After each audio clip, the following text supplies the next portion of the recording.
On behalf of the staff at Town Hall Seattle, Community Alliance for Global Justice, and our friends at Elliott Bay Books, it is my pleasure to welcome you to our presentation with Tim Schwab, Ashley Fent, Dr. Stephen Gloyd, and Jesse Hagopian. Schwab's new book, The Bill Gates Problem, is the subject of tonight's talk. Well, thank you so much for coming. We at AGRA, a program of Community Alliance for Global Justice, are so excited to welcome Tim Schwab to speak with us today about his new book, The Bill Gates Problem. Tim Schwab is an investigative journalist based in Washington, D.C. His groundbreaking reporting on the Gates Foundation for The Nation, Columbia Journalism Review, and the British Medical Journal has been honored with an Izzy Award and a Deadline Club Award. Before we get started, I'd like to share a little bit about AGRA and Community Alliance for Global Justice and the structure of tonight's event. Community Alliance for Global Justice is a Seattle-based organization that formed in 2001 to pursue just trade policies. It was founded by activists who had been involved in the WTO protests in Seattle to continue the fight against neoliberalism. In 2007, we shifted focus to focus more strongly on the intersections between trade and food sovereignty, connecting up local and international movements that were demanding more democratic food systems. As part of this work, we formed the AGRA program in 2008 out of a deep concern about the influence of the Gates Foundation on African agriculture. AGRA was created in 2006 by the Gates and Rockefeller Foundations to transform African agriculture under the flawed model of the Green Revolution, which aims to industrialize and privatize agriculture.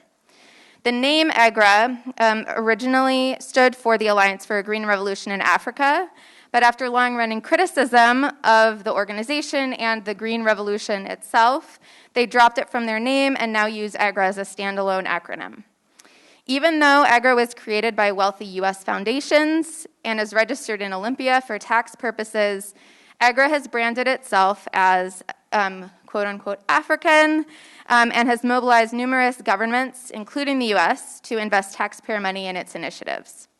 So we started this campaign to raise local awareness about the problems with what the Gates Foundation was doing in Africa.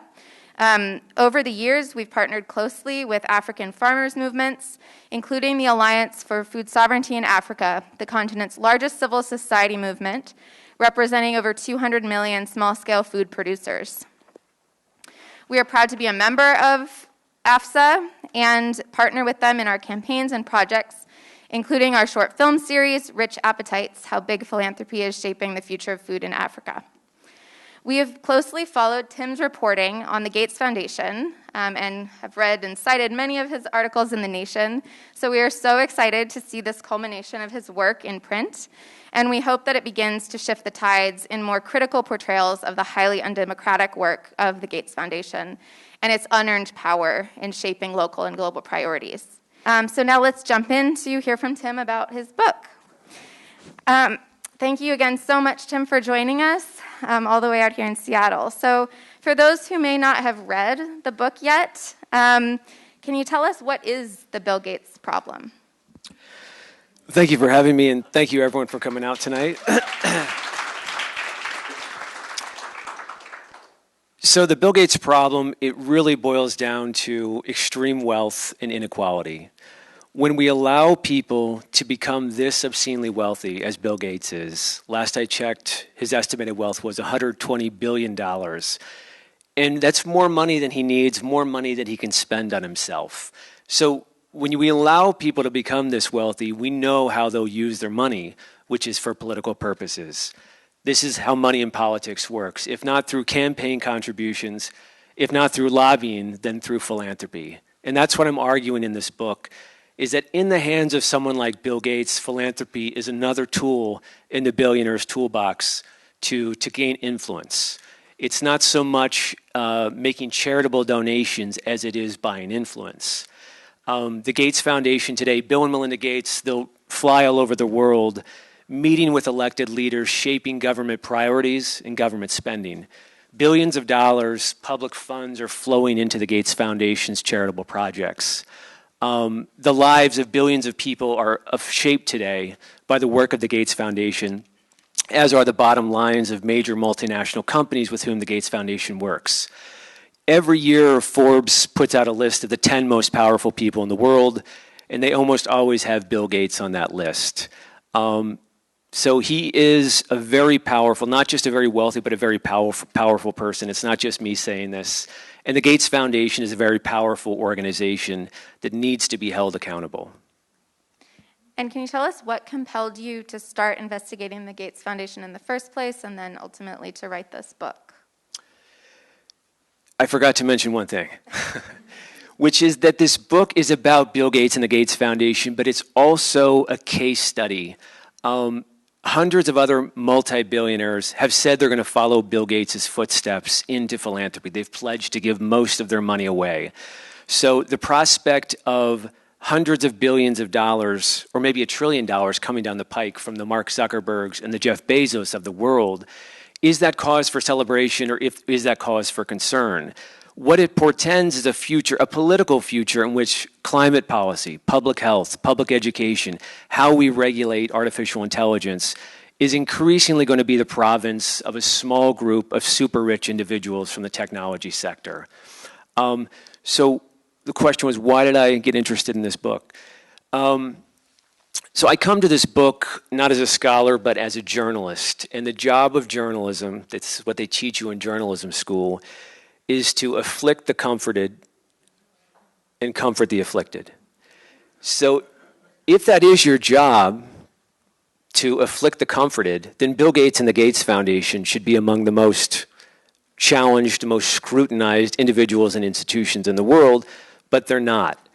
The news media is a very big character in this book because I don't feel that journalists have really done a great job. The prevailing news coverage of the Gates Foundation tends to report on it in a one-sided manner. They report on the foundation's big donations, its grand ambitions, and its big goals for what it wants to accomplish. But seldom, I'm not going to say never, but seldom do journalists in the here and now say, well, is it really Bill Gates' job to reorganize agricultural development in Africa? Who elected him to do this work? What mandate does he have? Who's holding him accountable? Or on the back end, you could do the accountability journalism to look back and say, what did the Gates Foundation promise? What did they hope to achieve? And what have they actually achieved? So in many ways, that's what my book is doing, is trying to fill in that void, that vacuum, where we haven't really done a lot of critical reporting, looking at the Gates Foundation as a structure of power. Thank you. And as a journalist, you talk about in the book the difficulties that you had following the money and also the difficulties of getting anyone at the Gates Foundation or many of their grantees to actually agree to talk to you. Could you tell us about that? Yeah, the foundation talks a big game about transparency, and it even goes so far as to justify or rationalize its political power by saying that it's transparent. There was a quote Melinda French Gates gave a number of years ago in which she said, she acknowledged that it's unfair that the foundation exercises undemocratic power in the way that it does, that it can call elected leaders and elected leaders will pick up the phone, that it can go into poor school districts with their own ideas and their own agenda and money on the table, and school districts will be inclined to follow the Gates Foundation's ideas.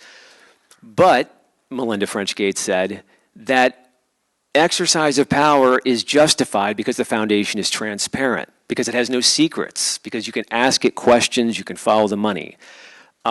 If you go to the Gates Foundation's headquarters, it's the steel and glass structure, and the foundation makes a big show of the fact that it's glass in order to telegraph the foundation's institutional values of transparency. So there's a lot of kind of front staging and PR about the transparency of the Gates Foundation, but in reality, it is a deeply non-transparent, and I would say deeply secretive organization. And of course, that's a problem because it makes it difficult to do something simple like follow the money and to be able to hold it accountable. So you can see the lack of transparency through a number of different lenses. Every year around this time, the foundation publishes its IRS, its annual tax filings. It doesn't do this because it's a transparent organization. It's doing that because it is required to do so, to make these public. And so you have thousands of pages of these tax filings, and they reveal a great deal, and they can be a goldmine for a journalist or a researcher or somebody who's interested in taking the time to look through it. You can find in these documents the top salaries at the Gates Foundation. Many people are making $1 million there. You can find all the charitable donations the foundation's given away, and you can find where the Gates Foundation invests its $67 billion endowment. So there's a great deal we can learn from these documents, but there's also a great deal missing. And in my reporting, one of the things I did was look at every charitable grant the Gates Foundation had ever given away. It's more than 30,000 grants at this point. But as you do this reporting, you continually find discrepancies where organizations will claim on their website that they're funded by the Gates Foundation, but Gates will have no record of it. Or vice versa, that the Gates Foundation will have a record of giving a charitable grant to a news organization, and that news organization will report on the Gates Foundation without disclosing its ties to the Gates Foundation. So you come across these discrepancies again and again, and eventually you discover that there's a lot of missing money.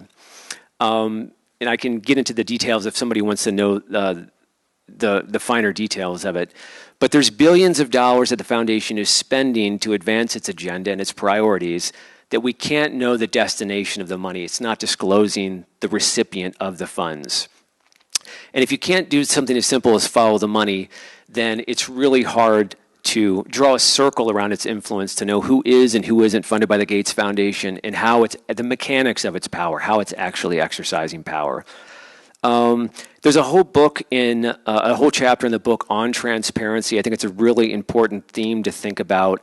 This is a tax-privileged, nonprofit humanitarian body.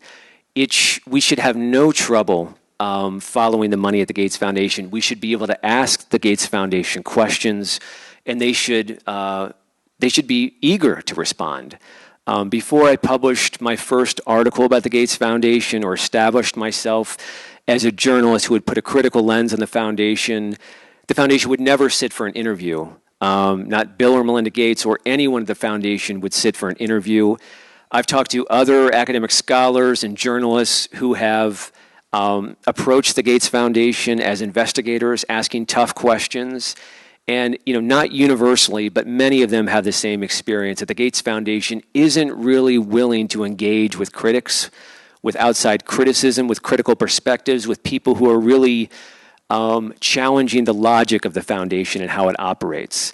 So, it's not just me saying this. I think it's fair to say that it is a deeply non-transparent organization, which, of course, if you can't see what it's doing, you can't hold it accountable.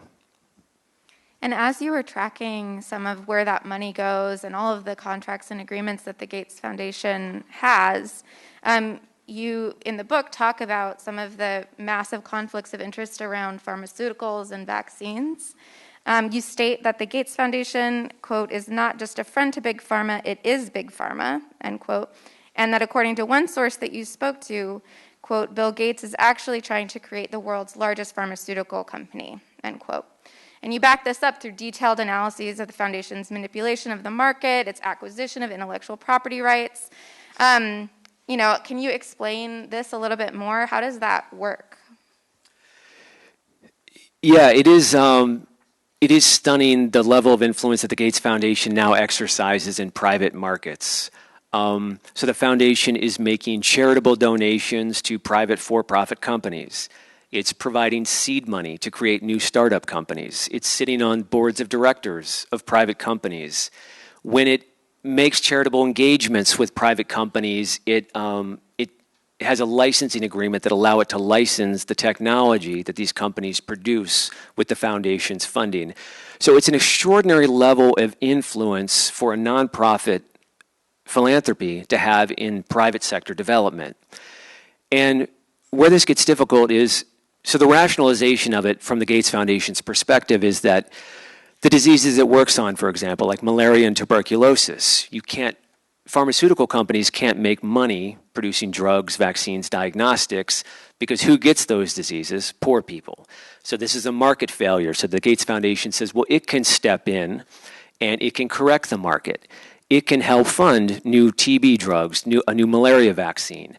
And it had big plans for these revolutionary new pharmaceuticals it was going to help develop. If you go back 2 decades ago, to the beginning of the foundation, Gates promised that by this point we would have a very good vaccine for malaria, which we don't.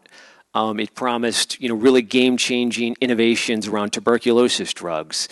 So that's a comment on the foundation's innovation agenda really hasn't paid off as it claimed. But to your question, it is a very blurry line between the Gates Foundation's nonprofit philanthropic activities and the for-profit private sector commercial activities in which it is deeply engaged. And where you start to think about who Bill Gates is, the guy who ran Microsoft, one of the world's most storied monopolies, and then you translate that into how Bill Gates runs the Gates Foundation. The way the story has been told is that there's almost 2 different Bill Gates. There's this corporate bully who ran Microsoft, and now there's this kind-hearted, soft-spoken philanthropist who runs the Gates Foundation. It's a complete fiction. It's the same guy. He is the same hard-charging, bullying alpha male today that he was 40 years ago at Microsoft. And once you understand that, and you understand the Gates Foundation makes a lot more sense. So the Gates Foundation's involvement with the private sector, I would just say that it hasn't really paid off like the Gates Foundation has claimed. It hasn't developed these revolutionary new drugs and diagnostics and vaccines that have radically changed public health. And I think there are very serious questions to be raised about its level of influence in private markets. Very briefly, before I wrote the book, other researchers and journalists and scholars had observed the foundation's overlap with the private sector. One new thing that I did in the book is I actually reached out to private companies that have worked with the Gates Foundation. And it's very interesting to hear their perspectives. Some of them talk about working with the Gates Foundation as essentially a corporate takeover, where the foundation is telling them who they can and can't hire in their own companies. They're setting the endpoints for clinical trials, which have major repercussions for the trajectory of their products that they're producing. In some corners of pharmaceutical development, the Gates Foundation is funding competing companies. So many different companies working on the same kind of vaccine or drug or diagnostic. And that gives the foundation a great deal of influence over the development of an entire field of a certain drug or pharmaceutical.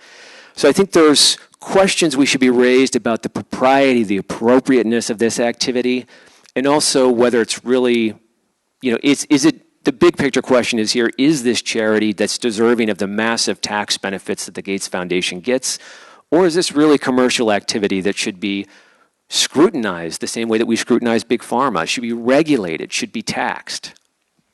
So speaking of taxes, in the book you talk about how a lot of these activities that the Gates Foundation is donating toward, investing in, all of that is richly subsidized by taxpayers. So we're paying for it in various ways. Can you explain a little bit about how that works?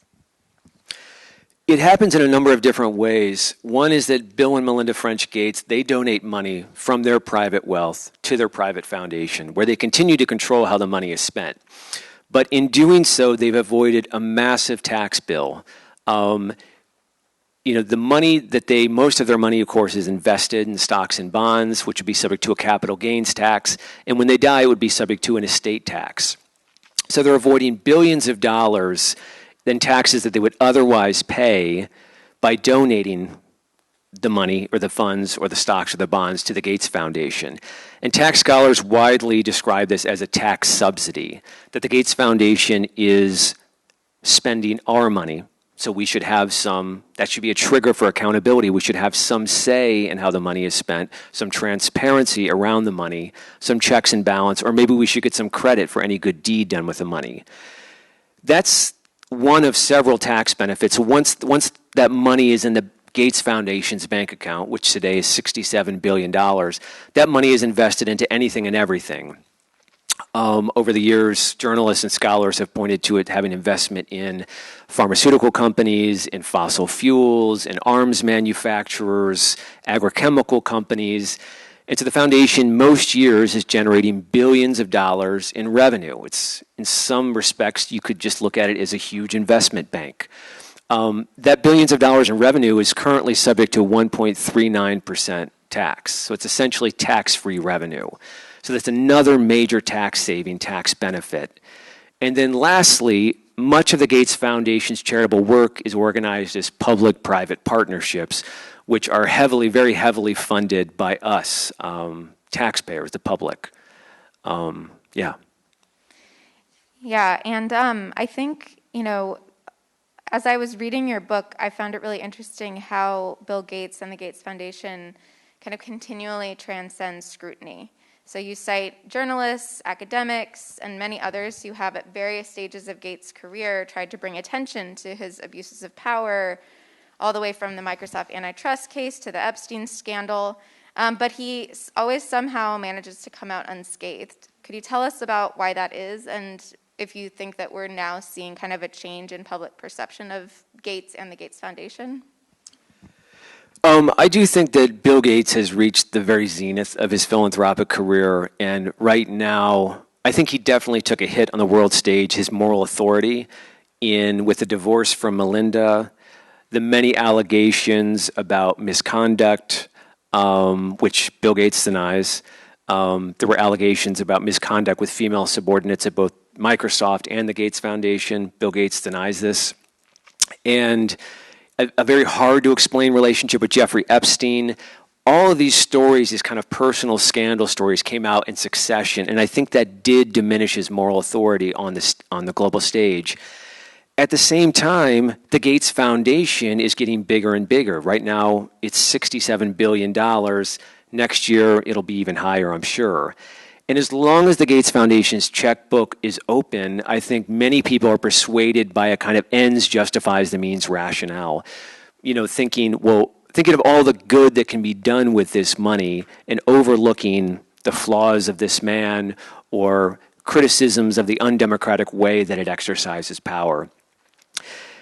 I just think that when you exercise power through philanthropy, it's sort of a circuit breaker for our cognition, if not also our humanity, because it really is hard to understand that this isn't just donating money, it's buying influence, that it's another tool of political influence. So I think that's all of that is part of it. I mean, there's so many reasons. The foundation puts so much money into academic research, into journalism, all of which, again, I think it's fair to say, buys a certain level of influence. It helps the Gates Foundation write its own narrative. It shapes what we know about the Gates Foundation and how we think about it. So it has this incredible PR firepower, this epistemic power to shape how we think about it. And it's hard to overstate how powerful that is. But I think there's many reasons. I do think that the tide is turning. Like, I'm hopeful, like Bill Gates, I'm an impatient optimist. I look at these political and social movements from Occupy Wall Street to Black Lives Matter to decolonize global health, and you see the world is turning, and it's not turning in Bill Gates' favor. I think the era right now, it's popular to ask somebody, should billionaires exist? That's a mainstream political question happening right now. So I do think the tide is turning against Bill Gates and what he represents and the model of power that he exercises. So I think we're moving in the right direction. Great. I mean, I hope so also. My last question for you before we bring up others onto the stage is, you mentioned just a minute ago around kind of all the good that can be done with that money. And I think, a lot of people often think, well, the Gates Foundation spends a lot of money. Gates could be doing way worse stuff with his money.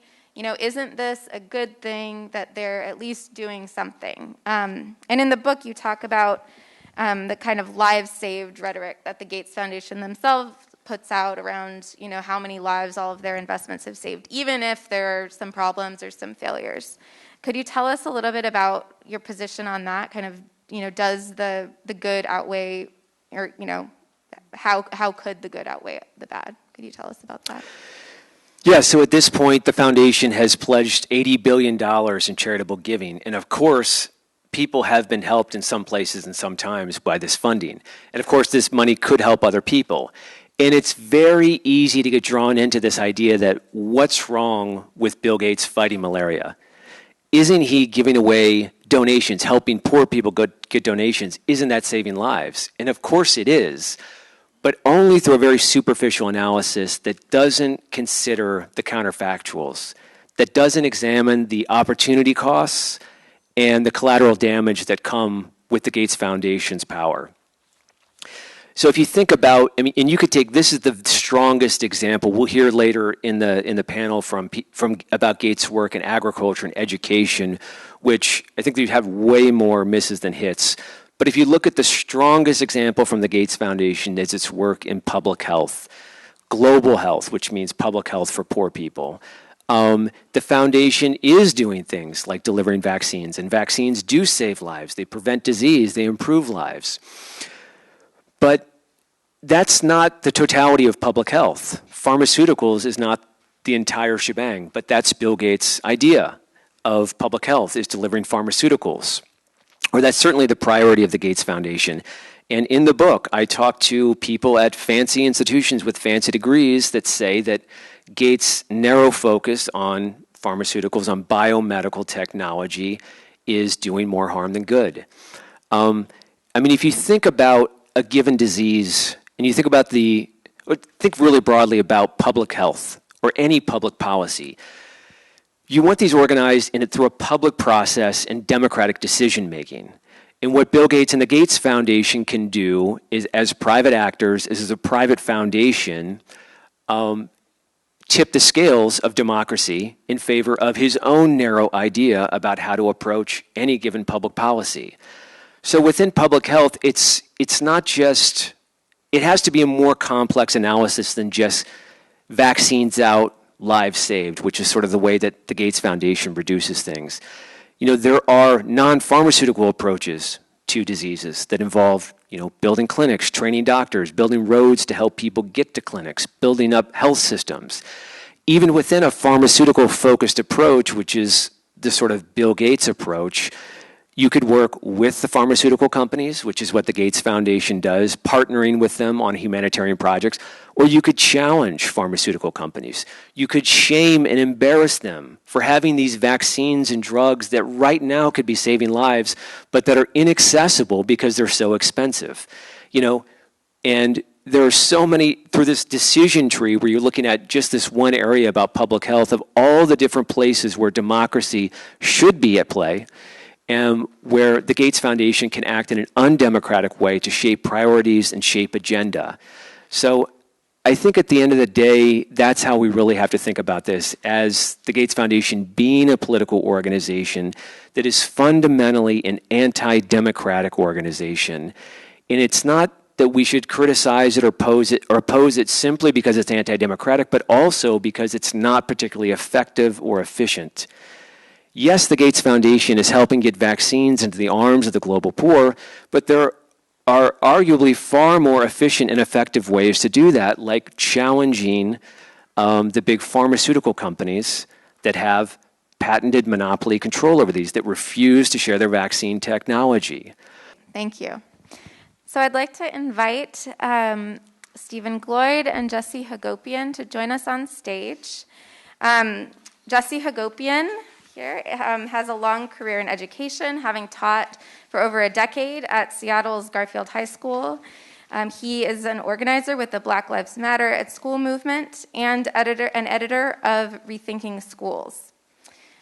Stephen Gloyd, to my left, is a family practice physician who has been a University of Washington faculty member since 1985 and has worked for over 30 years in Africa, Latin America, and Asia on various public health issues. So we'll start with you, Jesse. Thank you for joining us today.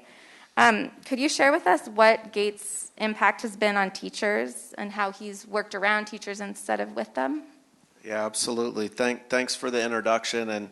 And Tim, congratulations on just such an important book.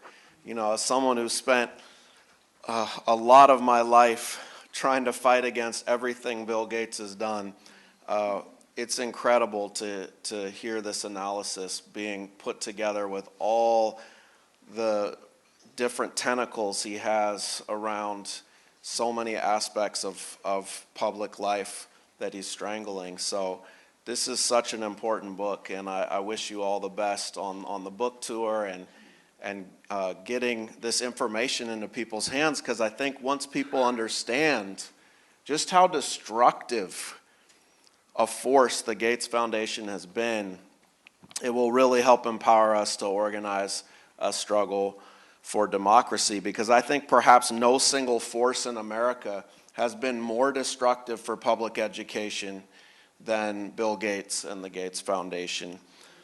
They've spent billions of dollars on education, but not to ensure that every classroom has a nurse, something that we don't have here in Seattle, right?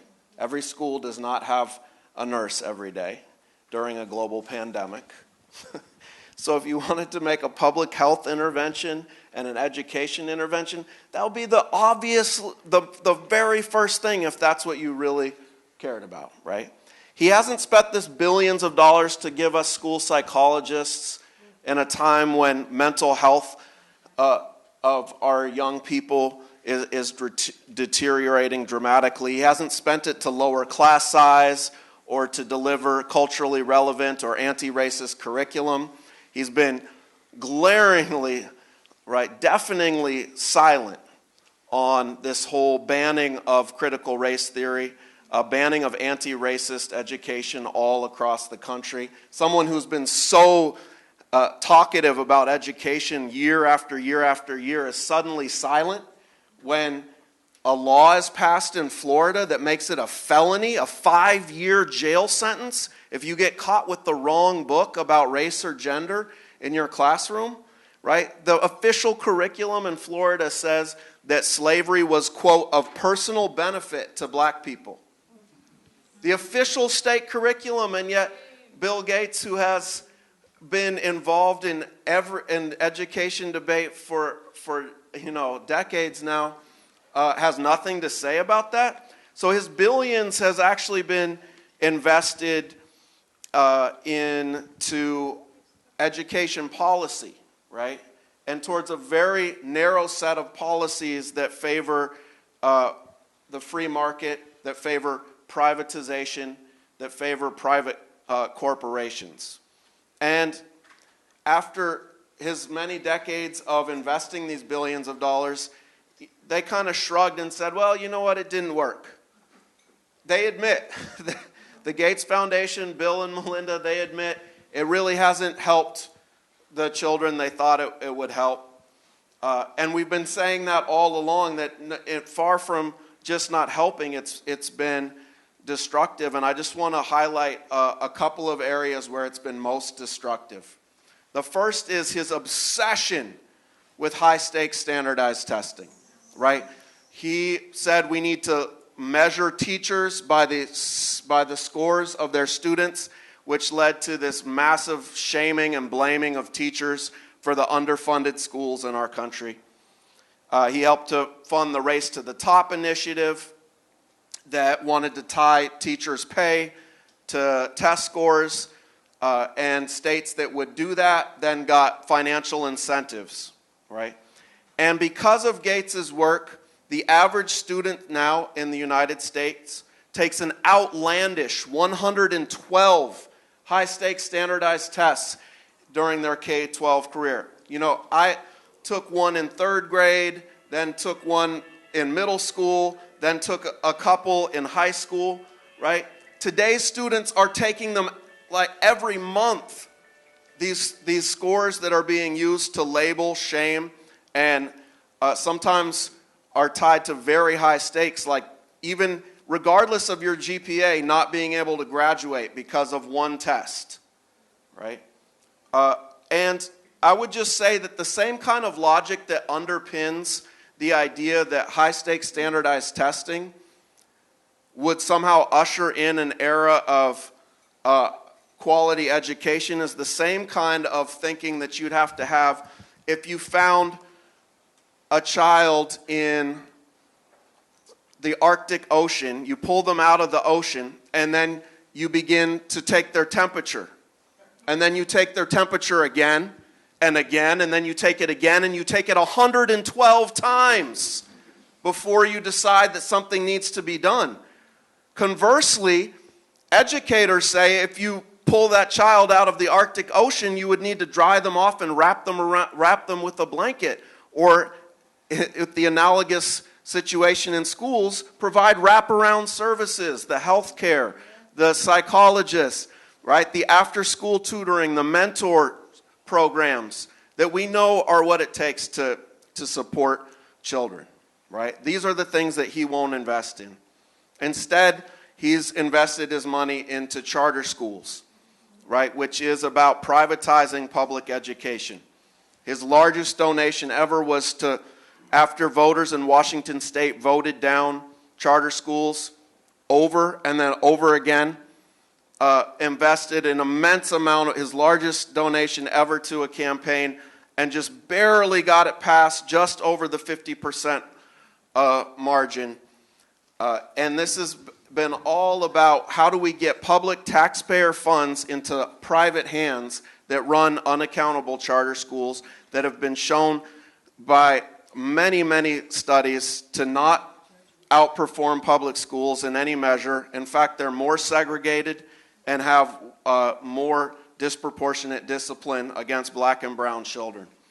And then finally, I'll just end with one of his greatest debacles, which was the Common Core State Standard Initiative that he bankrolled to try to strong-arm every state in the nation to adopt a common set of standards, believing that would usher in this new age of educational quality. And I just want to read to you a quote from Bill Gates that explains his thinking of why this would be the silver bullet for education. He said that standardization was especially important to allow for innovation in the classroom because, quote, if you have 50 different plug types, appliances wouldn't be available and would be very expensive, right? But once an electric outlet becomes standardized, many companies can design appliances and competition ensues, creating a variety of better prices for consumers, right? A brilliant analysis if our children were toasters. But our children are human beings, and they need love, and they need support, and they need mentors, and they need to be in spaces that are beautiful with enough educators so that their needs can be seen. So I'll just say that, as you can tell from this quote, his goal is actually to create a market for more products, right? Testing companies have become massive behemoths, like Pearson making billions of dollars, privatized schools, standardized curriculum. It's all about opening up the market forces for more companies to profit off of education rather than support it. And students face many incredible challenges today. We definitely need to transform education because we know that we are living through an age of unprecedented income inequality, mass homelessness, houselessness everywhere. We have endless wars and genocide in the Middle East. We have the rights of women and LGBTQ plus people being eroded all over the country. We have so many different overlapping crises in our society. And I would submit to you that none of those problems can be solved by bubbling in A, B, C, or D. We have to develop critical thinking in the classroom and civic courage and imagination and curiosity and creativity if we're going to be able to raise a generation of people that can organize collectively to meet the real challenges that we face in the world today. Thank you.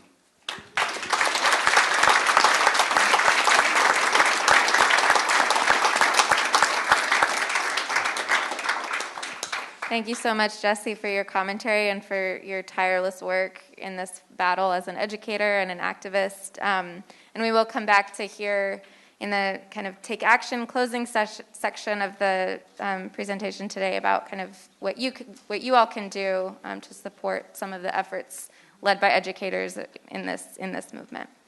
I'd like to turn it over to you, Steve. Thank you so much for joining us today. Could you tell us about how the Gates Foundation has impacted public health and how its funding has shaped what researchers can and can't do in your field? Oh, okay. Thank you, Ashley. First of all, big thanks and congratulations to you, Tim, for a book that I think will hopefully change people's ideas and minds about the way not just Bill Gates works, but the way billionaire philanthropy works. And also, Jesse, thank you for your comments about how we need to change schools. It's great. What I'd like to do is talk a little bit about how I and the public health world that I inhabit has been affected by the Gates Foundation over the past couple of decades. What's great is what Tim has written in the book is about 2/3 about my experiences, so I was able to sort of relive them as I was going through the book.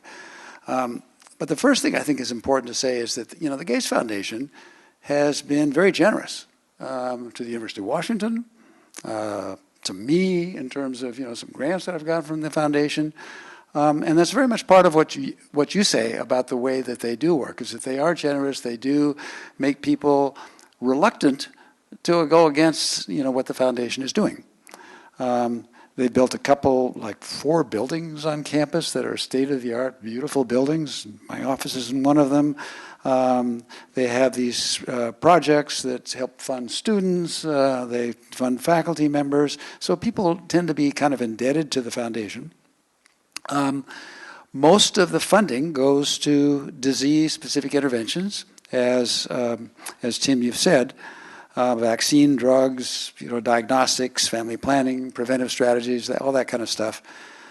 But the fact is, the health systems in most what are called resource-poor countries are, as a result of 2 to 3 decades of austerity policies pushed and imposed by the global north on the global south, that they really don't have, to a large extent, the capacity to even use these new interventions that the Gates Foundation is producing.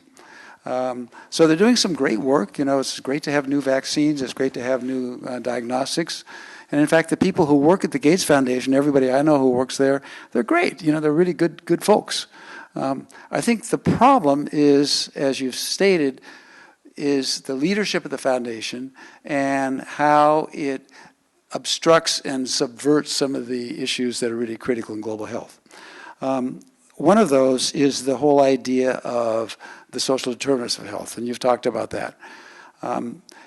If you look at what really is important for health, population health in the world, it's education, nutrition, family income, housing, water, sanitation, and healthcare. And healthcare is kind of, near the bottom of that list in terms of its effectiveness.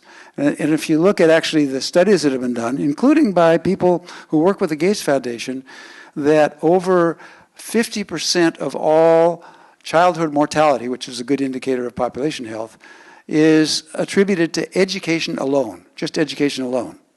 Malnutrition is associated with at least half of childhood deaths. And the medical care stuff that is done by the Gates Foundation probably could, amount to maybe 1/4 to 1/3 of all the changes or the improvements that we have in mortality. And so it's strange to me that the foundation, in its efforts to improve population health, is ignoring those absolutely essential issues. And if you go to the foundation and say, listen, I'd like to look at, the influence of education or nutrition or some of these other social, political dynamics on global health, you'll get a pretty cold shoulder. If you look at health systems, and we've done this, Amy Hagopian's in the audience, who has gone to the foundation a couple of times and has tried to get them interested in the fact that these health systems that are responsible for getting the vaccines that the Gates Foundation is making are short in Africa alone of about 1 million health workers. a group of Malawians gave a presentation recently saying that over 50% of their health facilities nationwide have vacancies, not have vacancies, are vacant. The positions are vacant because they can't afford to pay the health workers what they need to get paid. And yet, the Gates Foundation wasn't interested in looking at either health workforce or the resource scarcity that is one of the drivers of health workforce problems. And the whole idea of resource scarcity is something that is kind of a myth because most countries actually have, poor countries, low, middle-income countries, have plenty of resources, but they don't necessarily have taxation systems that bring out the kinds of resources they need. They allow capital flight. They allow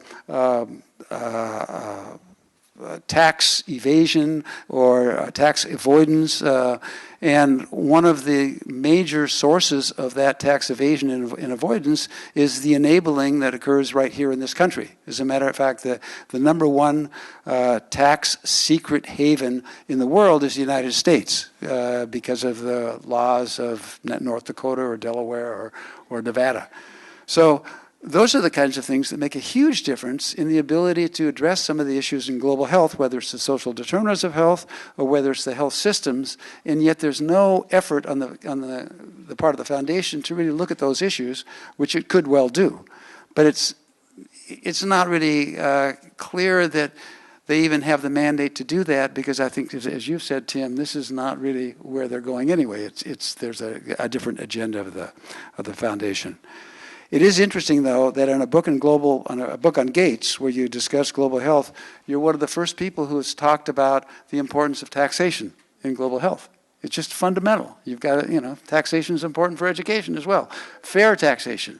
And yet, that's one of the things that the Gates Foundation, or Bill Gates, is not particularly interested in because he's gained a great deal of his wealth through unfair taxation practices.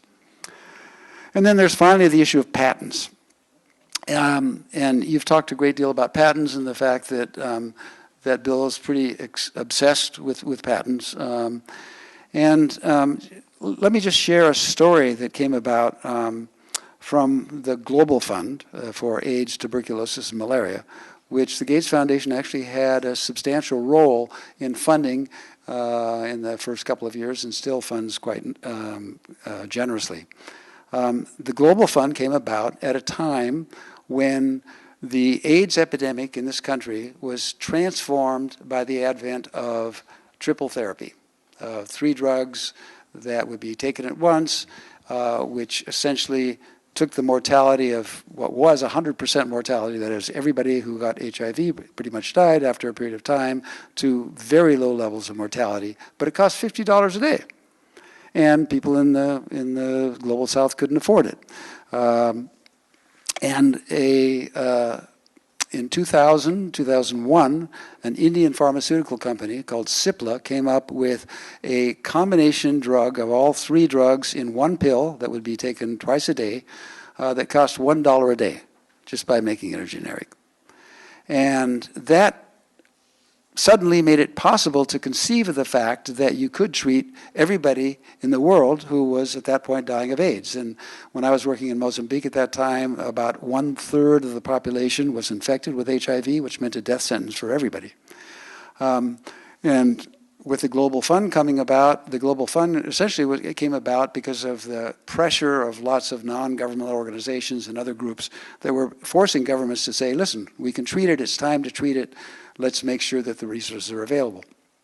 Global Fund comes about, a bunch of countries develop programs to start treating these folks with HIV who would otherwise be dying in a couple of years, and the Gates Foundation representative on the board decided to push preventive care and was absolutely against treatment for a very large number of countries, including Mozambique, where I'd worked.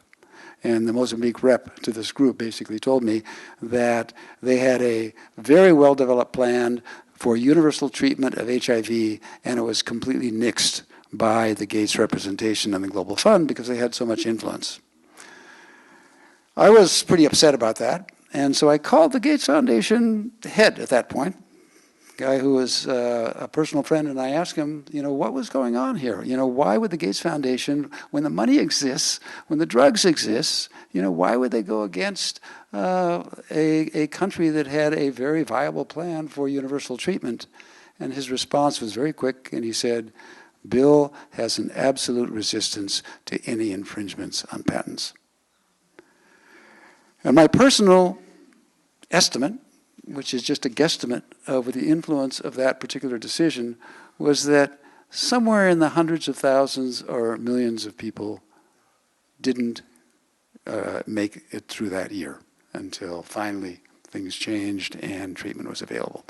So what Bill Gates does in terms of his policy making on the basis of the fact that he has so much leverage and so much power in so many organizations has real effects that make a difference.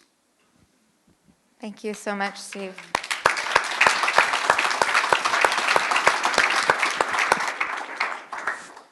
So I had hoped to be able to turn over the mic to Daniel to talk about the impact on agriculture, but since he isn't able to make it, I'll just briefly kind of touch on how we see some of these very similar kinds of discussions and problems happening in the Gates Foundation's funding of agricultural development, with particular focus on the African continent. So much like others have noted with public health and with education, the Gates Foundation has really fully gone into funding a model of agriculture that is not evidence-based, that is highly problematic, and that is very, very top-down and heavy on kind of the role of corporations, the private sector, patents. So I mentioned earlier that the Gates Foundation started AGRA in 2006 with the Rockefeller Foundation. The whole idea was around the need to transform African agriculture. And if you look at some of the early marketing materials, they have these super high budget, beautiful looking ads, videos that they put out, where they basically kind of show, women in Africa with a hoe, talking about the drudgery of it, right? And how they need, better science, they need better seeds, and how the Gates Foundation and AGRA are going to come in and provide that. And this is the same kind of rhetoric that they've used consistently, this idea that there's something wrong with African agriculture that is the fault of farmers not knowing any better, not knowing what they're supposed to do, having bad seeds, and that they then need to kind of come in and solve that problem. And the way that they've solved that problem, quote unquote solve the problem, is through partnerships with companies like Monsanto, like John Deere, right?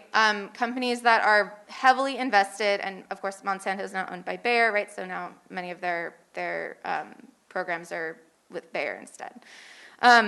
But the whole model is around essentially using AGRA and using many of the Gates Foundation's other grantees in the agricultural space in Africa to open up markets for foreign agribusiness corporations to be able to sell patented seeds, to be able to sell increased fertilizer use, even as the rest of the world is trying to move away from fertilizers because we know the horrible impacts that they've had on our soils, on the climate, right?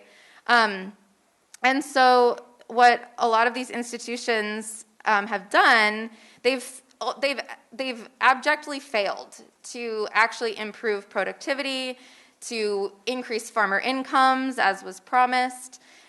What they have succeeded in, though, is getting African governments to pass laws that, for example, open up seed markets to private corporations and kind of eliminate protections for farmer-managed seed systems, for seed saving, for seed diversity. And so this is kind of the pattern that we've seen happening in a lot of different forums. And the particularly egregious thing, I mean, there are many egregious things, but one of the particularly egregious things about this is that the Gates Foundation has been able to do this by presenting AGRA as African. And initially, the board of AGRA was majority not African, and still, none of them are farmers. But what they've done, they've brought more Africans onto the board. They have it based in Kenya. They have basically, tried, they do hire African staff, right? And so in doing that, they've created this central vehicle for organizations like the U.S. Agency for International Development, for, the German Development Agency, for governments to channel their money into this kind of central organization, ostensibly, to benefit Africa, at the same time that it's undermining local organizations within Africa that have their own solutions and their own models of what they're demanding and what they know that they need for agriculture to work into the future.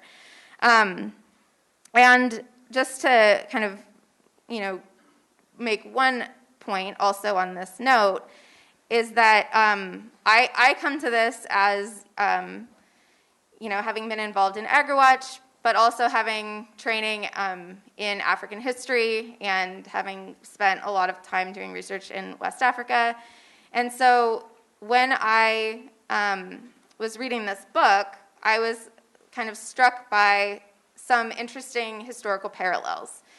So in the 1870s, there was a proposal to basically have this amazing humanitarian colony in the center of Africa. And this colony was going to be a free trade area where all countries could come and they could, trade freely. And many countries around the world, leaders, even journalists of the time, ate it up. This was great. This colony promised to end slavery. It was doing all of this wonderful stuff. That colony, of course, was the Congo. It was subject to enormous amounts of brutality and violence by King Leopold, who basically governed it as his own private colony.